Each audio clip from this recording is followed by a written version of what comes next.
Hey, Angus here, and this is the Freet Durham, which is a leather Chelsea boot from Freet. Freet is a well-known barefoot brand. So with a barefoot brand, you get in a wide toe box, zero drop, and pretty flexible. So similar sole, or I should say the exact same sole that's on the Vibe, on the Milo, on the Skippy. So it's a kind of really universal, flexy tread. It's kind of smooth on the bottom.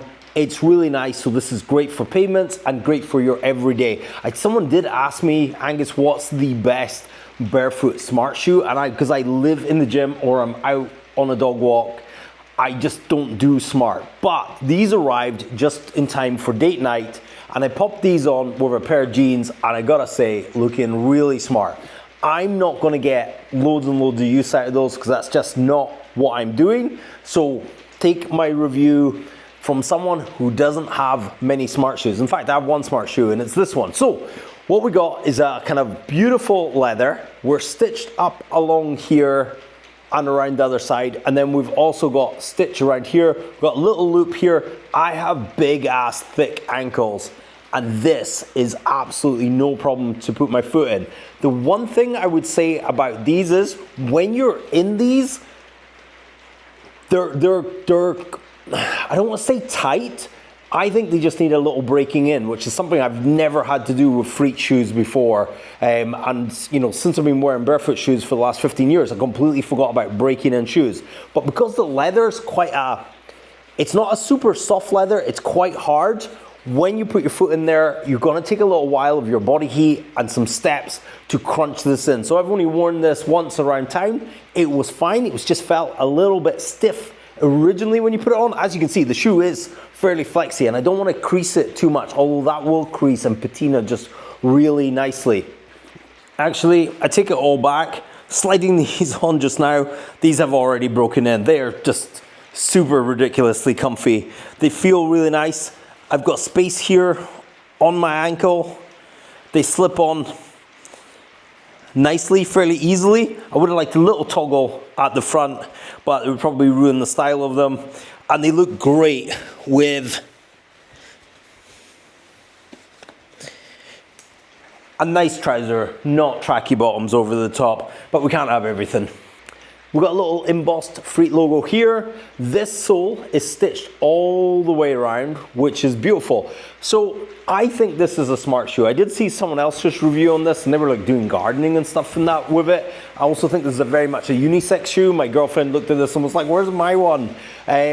So I think this is nice. It's comfortable on. Like I say, it's initially quite stiff because it's a leather boot, and I think that will break in very well over time. This is a sort of stretchy fabric. Like I say, I got a thick ass ankle and that fits in there no problem at all. This is a sort of hard edge here, but I didn't find that dug into me at all. This heel was super comfortable when it was on, and this sort of width was lovely, toe splay and everything. You might have to play about with socks, etc. in it. It does also have an insole. Freet do this thing with the insole where the insole is completely removable, except maybe not on this one. I don't know if you can see that. That's just kind of plain in there. Normally it's like another sort of like this sort of sheath on the top, just a kind of smooth layer. But this one I think is, maybe you're meant to wear this one with the insole. I think your foot would be just fine in there if you chose not to have the insole in there. And that is the insole that comes with it. I'm not sure what this one's called, but it's just a very minimal soft insole. I quite like the insoles on the Freet shoes, and of course covered in dog hairs as usual. Not from Freet factory, from my own house. Anyway, so that is my first look at the Durham. I will try and wear these a little bit more, break them in and give you an update. But if you're looking for a smart, casual boot that's really unisex, because sometimes the boots from Freet, sometimes they say things are unisex, but I think that's a very masculine shoe or that's a very feminine shoe. This one's truly unisex. I think this looks great on a guy and this looks great on a woman. I think it's just a really nice Chelsea boot, which is really nice, and I really love a slip-on shoe. So for date night, for going out, for if you've got a job in the real world where you're not in tracky bottoms all day long, this would be phenomenal. But anyway, that is my Freet Durham first look. That is a nice, classy boot.